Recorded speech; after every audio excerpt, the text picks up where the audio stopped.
So what I thought would be helpful really to discuss, particularly to this group, is what I've seen from the legal end of companies that have been startups and have then grown, and what's then happened, what they've learned, what they could have done an awful lot better had they realised that they weren't always going to be startups. So some, if you like, a bit of an illustrated story. So I'll tell some of the tales that people have come across, I've come across, and you may feel uncomfortably familiar with some of those, and hopefully you won't make those mistakes. You will make other mistakes, but you just won't make those ones. So just following on from how Roy started, if you like, I've also had startups. I started at Berwin Solicitors in Harrogate many, many years ago, and then a couple of years ago we started the Berwin's digital office down at Calls Wharf. So we keep reinventing ourselves with startups of our own. So what we will cover in this initial slot this evening are, firstly, intellectual property. So if you don't understand the intellectual property that you're dealing with, you are in for a fall, so you need to understand at least the basics of that. So I'll run through that. Related to that is then ownership. So what you don't own, you need to be really careful. If you don't own it, you can't build your business on it, because someone will tell you don't own it, and that'll cause a problem. Ever more important are issues around privacy and personal data, and then a little bit about structuring of your business and how easy it is to give it all away in your enthusiasm at an early stage, and why you shouldn't do that. So that's the issue. If you want to tweet about this, please do so. There's been lots going on already, which has been really nice over the last couple of days. So, trademarks, the intellectual property rights I'll talk about mainly are trademarks and copyright. Why those? Because patents don't really apply to software in Europe. They don't really, but there's a whole argument about that which I won't go into. Design rights are a different thing. There are database rights. But we'll concentrate on trademarks and copyright. Copyright is mainly what protects software. Trademarks are the big thing that protects your brand and your name. Really powerful. I'm a big fan of trademarks. So what are trademarks? It's the name that you use, sometimes slogan, sometimes colours, sometimes sounds. So just as an example, the very first UK trademark was the Bass Beer Red Triangle. That's been in use for 200 and something years, really old, really powerful. Easyjet have the colour orange registered for various uses. Cadbury's got tried and failed to get the colour purple registered for chocolate. They failed because they got the application wrong, not because it was wrong in principle. And the direct line phone sound, that's a registered trademark. So really distinctive, and if you get those right, it can be very powerful. But it has to be distinctive. It can't be, so for instance, Betty's and Taylor's have got Yorkshire tea. They can't register the name Yorkshire tea because it's tea from Yorkshire. They just have to be careful how they market that. It's just descriptive. Trademarks are registered in a number of different classifications, so you might have a word registered against software and such like, and someone else might have it for food, and you might be okay having that the same name. Someone's got it in one category, someone's got it in another. So it needs to be distinctive. It can't be just geographic, so it can't be Yorkshire from something of that sort. And it can't be the same as somebody else's, or very close to somebody else's, or confusingly so. Trademarks are territorial, as in, so if you apply for a trademark, it's a trademark for the UK. Then you can apply for a trademark for the European Union. So that's very powerful because you suddenly are in 27 countries. But then beyond that, you're then in each country. So if you want to get a UK trademark, it costs £170, very modest cost, and it lasts you for 10 years, and you can renew it forever after. But if you want it all around the world, it's going to cost you a shed load, because you've got to do it over and over again. But it is really powerful, and get it right at the beginning, because if you go off spending a lot of money, putting a lot of resources into a name that is someone else has got, and after you spent a lot of money and you think you've established your brand, you then get that letter that says, stop using this, send us all details of all the trade you've done using this name and all the money you've used making this name, and actually that's our revenue, and so we want that off you. Then you've got a real problem. So you do your research and get it in first, but then it's really strong. So trademarks, get that right. Copyright is the key intellectual property right which protects software. So it protects any creative work, so writing, music, film, television, and code. So it can't be registered anywhere. Trademarks are registered. Copyright isn't registered, so it just arises automatically by the fact of your having created something. So it's automatic. It's not registered anywhere, although there are moves afoot to try and get a register going. And that's what protects the source code of what you write. Really important. It lasts not forever, but it does last for a long time. It lasts generally for 70 years from the end of the year in which something's created. So you don't need to sort of say, well, it was created at 4:30 on the 15th of July, and therefore it's 70 years from then. You can say it's 70 years from the end of 2015. So it's fine from that point of view. So there have been cases where people have said, well, you're doing the same thing as that, therefore you must have copied that. An example here. So if you're building a website for booking airline flights, it's going to do various things. It's going to allow you to choose the place that you're going to, the time that you're going, the cost, blah, blah, blah, blah, blah, all those things. So Easyjet used to use a company called Navitaire to build their website. They'd run their website and did everything for them. Then they decided that they would do it all themselves, do it in-house. It would look much the same because it would be sort of orange, and it would book flights and have prices and destinations and so on. Navitaire tried to stop them, saying, well, you've copied what we did. Went to court, cost everybody loads of money because going to court generally does. And Easyjet won, because although it did look the same, because it was bound to, and it did the same things, they'd never had access to the source code. They'd never copied the source code, so there was no actual act of copying that took place. So that's always a good kind of leading thing to bear in mind, that particular case, as to what you can and can't do. But it is ever more so these days easy to copy. It's easy to, people are forever copying photos from websites. Someone with a particular type of business, an e-commerce business, will copy photos and stuff from someone else's and text from someone else's site because it's easy to do so. But that is a breach of copyright. You can't do it. And it's quite easy to find out that you've done that, particularly text, because you search for the same block of texts. So that's copyright. Powerful. Don't do it. Don't copy it. It's got to be your own. But it is really important to understand who owns the intellectual property rights. So, for instance, if I employ someone and I ask someone to write copy for a brochure or something of that sort, then as long as I employ them, the copyright belongs to me.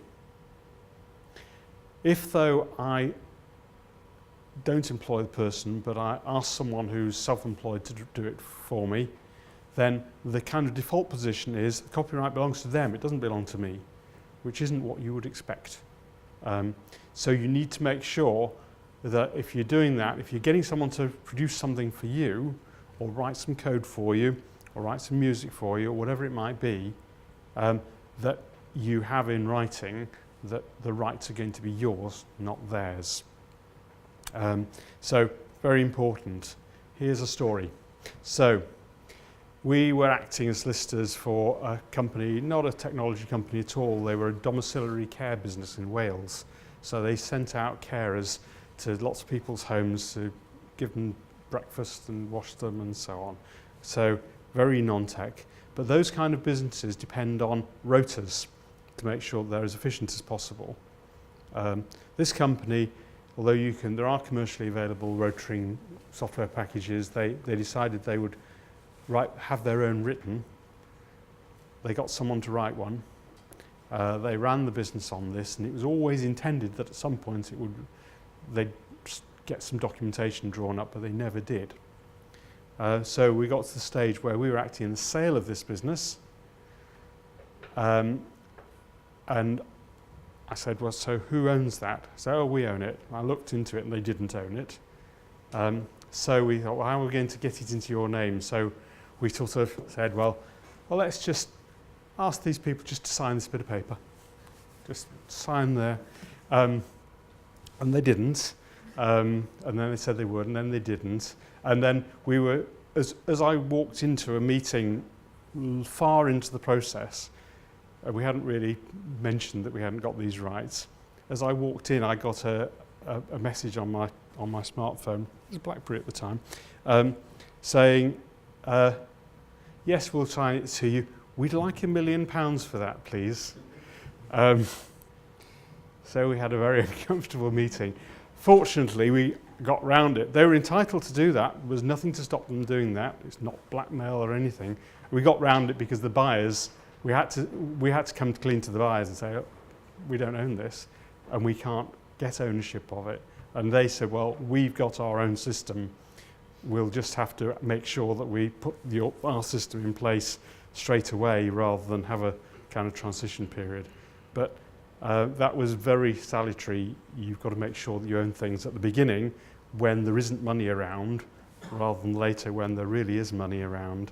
These people were going to be getting, I think, £4 million for the business, and £1 million of that was about to disappear. So,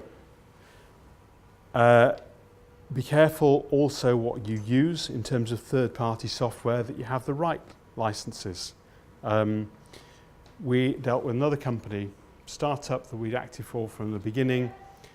They had their trademarks in place. We'd done all their software licensing. That was all in place. Everything worked nicely. But actually what had happened was it was a business intelligence company. They needed an interface with the business intelligence company. They created dashboards that worked with business objects software, and they needed an interface for that. Business objects wouldn't give them a license for the interface, so they set up a company somewhere in the Caribbean or something like that. That company got a license for the interface, and then so they used that license. They weren't entitled to use that license. So actually what happened was, before there was a sale at all, they got a letter from Business Objects saying, you're doing this, you haven't got a license to do that, we wouldn't have given you a license to do that, and stop. So that was going to put a complete halt to their successful business, which had some great clients by this time. Fortunately, what happened was a parallel discussion took place where Business Objects came and said, actually, what you're doing is really good. So eventually they bought the company for a lot of money rather than completely closing it down. But we knew there was a meeting that went on at the final stage of the sale. I wasn't at the meeting because I was on holiday. There was a big meeting where everybody was signing documents, and my guys were saying they could hear through the wall that there was another meeting taking place saying, do we buy this company or are we going to sue the pants off them? So you've just got to be careful. They've just not done the right stuff.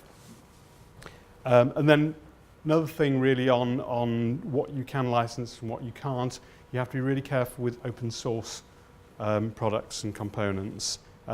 Be aware of this concept called copyleft, which is the opposite of copyright.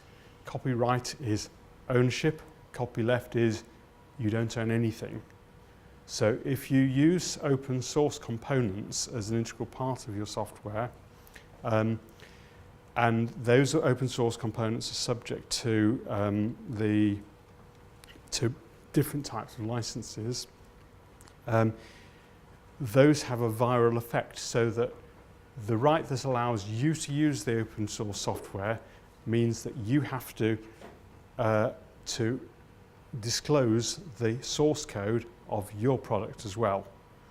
So your product becomes open source, so anybody can access the open source. That's probably not what you want to do.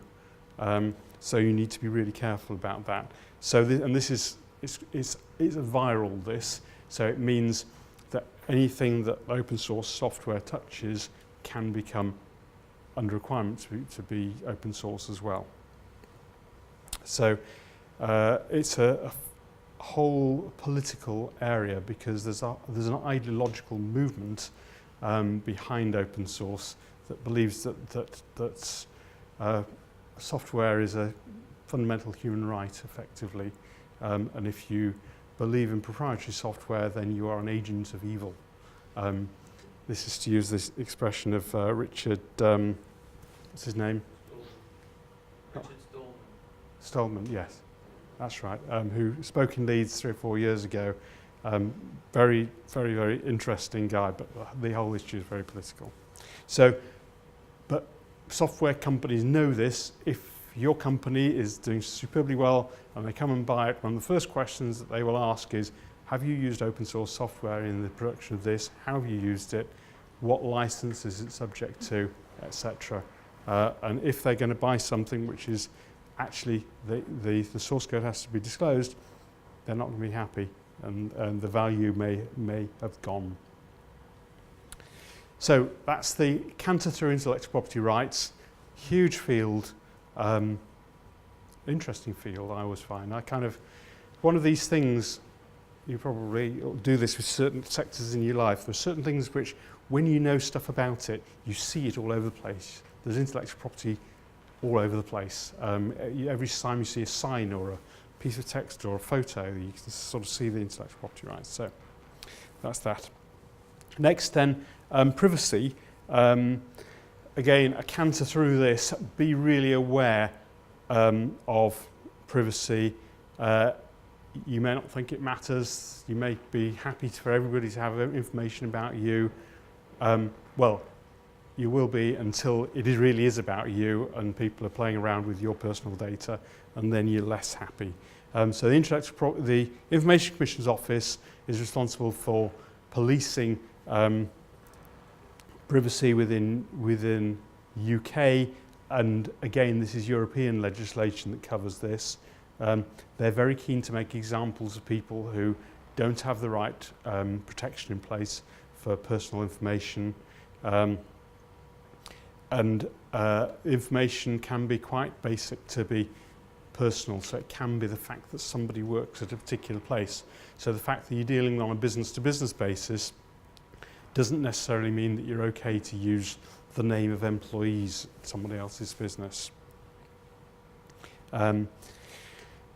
So be careful about that. There's a particular case that came up regarding Barclays. I won't go into the details of it, but this said that somebody tried to follow a freedom of information request to get the information about employees of the Financial Services Authority, and the Information Commission's Office prevented them from doing that. Said this is personal information, you can't get that information under freedom of information request. So you need to be really well aware if you are in a business which collects personal data in any way, what the principles are. If you're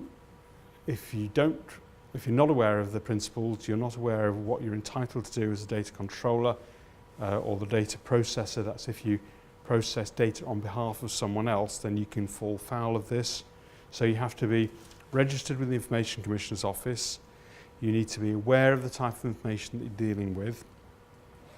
And if you get it wrong, so if the Information Commissioner's Office comes down on you, or without the Information Commissioner's coming down on you, it turns out that you're leaking information and it gets back, for instance, if you're doing this on behalf of someone else, gets back to your customer that information is leaked out about their customers, for instance, then that can cause tremendous reputational damage to your business. You can lose that client, lose any other clients. We had a case, so this is story number 3. A client was running competitions on behalf of a brewery. Somebody entered this competition, but someone who was really keen on protecting their personal data, and they set up a separate email address for every competition that they ever entered. So when they then got some I don't know if it was email or something, but got some information from someone who they'd never been in contact with, they knew where that data had come from. So they knew that it was our client that had leaked it because their information security wasn't good enough.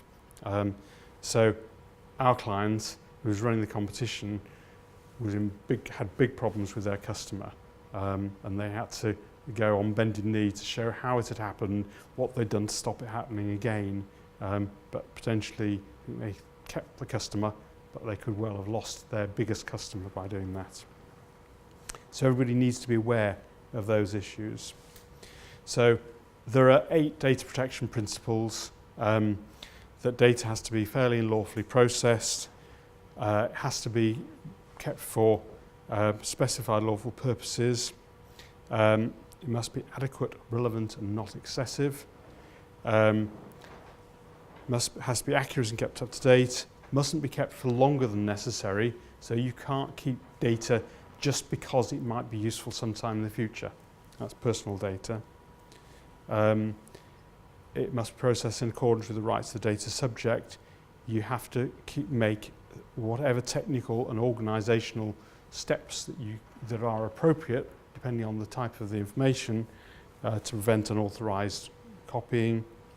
And also it can't be transferred outside, data cannot be transferred outside the EEA, which is the EU plus Iceland, Liechtenstein, Norway, unless that country has protections. The United States doesn't have those protections, and various other countries don't. So with some countries there are actually treaties to say how you can export data. But this is why people like Facebook, Microsoft and blah blah blah have data centres in the Republic of Ireland and in Holbeck and such like, so that they're not keeping EU personal data in the United States, because the EU are onto them on this. So watch out for all of that. If you want more on any of this, by the way, I can send you a copy of the slides at any stage, so just let me know afterwards. And then finally, you've got this great business, you think you want to share it with everybody, just be careful that you don't give it all away in your enthusiasm to involve all your pals in the business, because I've seen this as well. So you may want to give rights to everybody who's working in the business, just you need to make sure that those are not such that you're giving control to somebody else, not such that you can, for instance, you may want to sell the business and somebody who's got 2% shareholding in the company can say, well, I'm not selling my shares and therefore you can't sell it. So you need to have shareholders' agreements that can stop them doing that. You need to ensure that if people leave, you haven't given them shares that they're just going to walk away with, so that those shares have to be returned and you're not going to have to pay them out for that. and realise that though you're all friends at the beginning, when there's no money, when there is money, sometimes friendships become rather more fragile, and you're not friends anymore. So look after that. And then story number 4 is clever tax schemes. A couple of years ago, we dealt with the sale of a software company, which it was a great company. Some very clever accountant who was linked into some very clever tax schemes. Similar tax scheme to the one that brought Rangers Football Club down, I think, had got the shareholders buying into some tax scheme that the Inland Revenue then decided they didn't like at all. So we're going through the share sale. Turns out that shareholders had got involved in this tax scheme, and the buyers said, well, hang on, we're not going to take on the risk that the Inland Revenue will be successful in the action against you for that tax scheme. So my people said, well, you can hold some money back. And they said, no, we're just not going to buy it if there's any risk. So there was, the Inland Revenue were claiming about £350,000 off my people. And the only way that we were able to deal with it, whether or not the Inland Revenue would have been successful, and they may well not have been successful, was actually to pay them everything that they asked for. And that was about a third of the value of the company. They had to pay in order to sell it. They had to sell it because shareholders needed to retire and they'd fallen out with each other and so on. So be careful of clever schemes, because buyers like to see a clean company with clean documentation, no disputes, nobody claiming ownership of anything else, going back to where we were. So just watch out. Complexity is really off-putting to buyers, and it will really affect the value by a large proportion of its value, and it may just put off buyers altogether. So don't get in a pickle. Don't give it all away. When you are at an early stage, look ahead to what's coming up in the future. So you get your intellectual property rights in order, get your structure of your business in order, make sure that you understand what you're doing rather than trying to catch up later when it might be too late to put it in order. And then you're equipped to succeed. You should be all right with those things, and if a sale goes ahead, then you should be in a situation which we've also had things that work really well, where buyers have been able to go through and in effect, though it's a long process, go tick, tick, tick, tick, tick, you've done all this, you've done all this, you've done all that. We're really happy with that documentation. And then it gives them confidence that what they're buying is a good company, and it works. So that's my little run through. Be ready for it. So if anybody wants some more detail on this, I'm around, you can contact me and so on.